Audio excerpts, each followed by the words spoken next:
Don't feel ashamed. Don't feel like you're a bad person. And don't tell yourself that you're broken. You are not the worst version of humanity.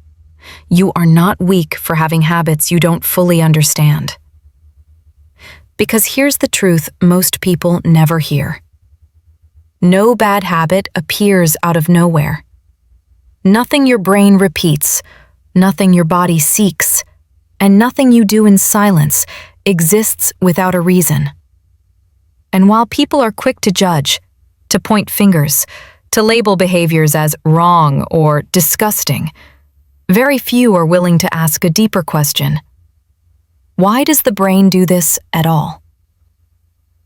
Today, we're not here to judge. We're here to understand. Because behind every habit people criticize, there is usually a nervous system trying to cope.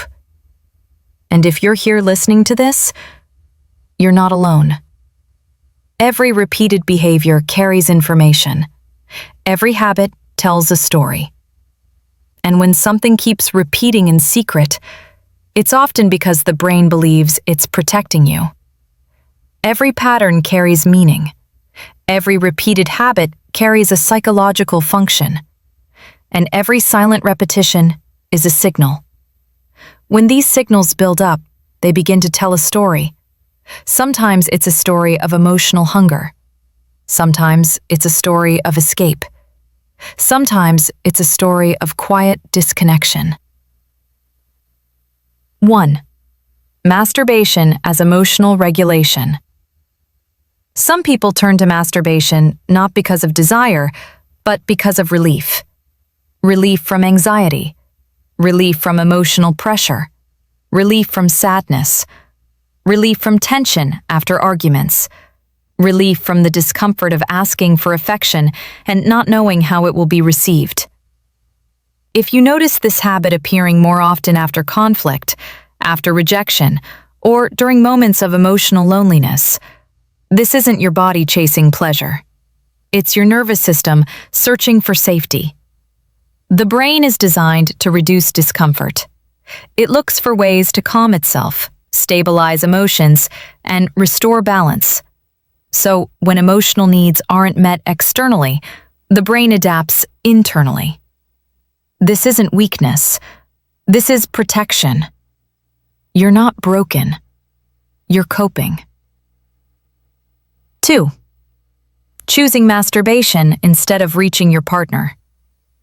There's also a very common and very quiet pattern: choosing masturbation instead of emotional or physical connection. This often has nothing to do with lack of attraction. It can come from fear of rejection, from emotional distance, from shame, from routines that lost spontaneity, from intimacy that stopped feeling safe or alive. In these moments, the brain chooses the option with less risk, less uncertainty, less emotional exposure. And slowly, what once was a neutral habit becomes a substitute, a place where vulnerability isn't required, a place where expectations don't exist. At that point, the habit becomes a refuge. 3. When secrecy appears. But the moment secrecy enters, something deeper is happening. Secrecy usually points to fear of judgment, lack of emotional safety, unspoken needs, unresolved tension. When something needs to be hidden repeatedly, emotional pressure builds. The body starts speaking because the mouth doesn't feel safe enough to. In these moments, masturbation isn't the problem. Secrecy is the signal. 4. The part almost no one talks about. Most people were never taught how to talk about intimacy. They don't talk about what feels good, what feels uncomfortable, what they desire, what they fear, what they never learned how to ask for. So intimacy becomes something lived alone, inside the mind. And when intimacy isn't shared, the brain fills the gap the only way it knows how. Again, this isn't failure. It's adaptation. 5. The deeper truth. Masturbation isn't betraying you. It's revealing you. It reveals where connection is missing, where communication is missing, where emotional presence is missing. It shows what the brain is trying to protect you from: rejection, discomfort, emotional exposure, loneliness.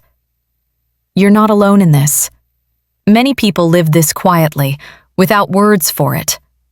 And now, you have language. If you made it this far, listen carefully. This is not a recommendation. It's not telling you to start anything. And it's not telling you to continue anything. It's showing you that this behavior exists for a reason. And that reason is often not pleasure, but avoidance. Avoidance of discomfort. Avoidance of difficult conversations. Avoidance of emotional presence. Avoidance of reality. Your brain does this to protect you, to keep you functional, to reduce pain. But protection is not the same as fulfillment. You can't live in escape forever. You can't avoid emotional needs indefinitely. At some point, awareness demands a decision. You can stay on autopilot, or you can choose presence. Real connection doesn't happen in secrecy. It doesn't happen in escape. And it doesn't happen in quick relief. You are not broken. You are not alone. But sooner or later, we all face the same truth. People need people. And awareness only matters when it leads to conscious action.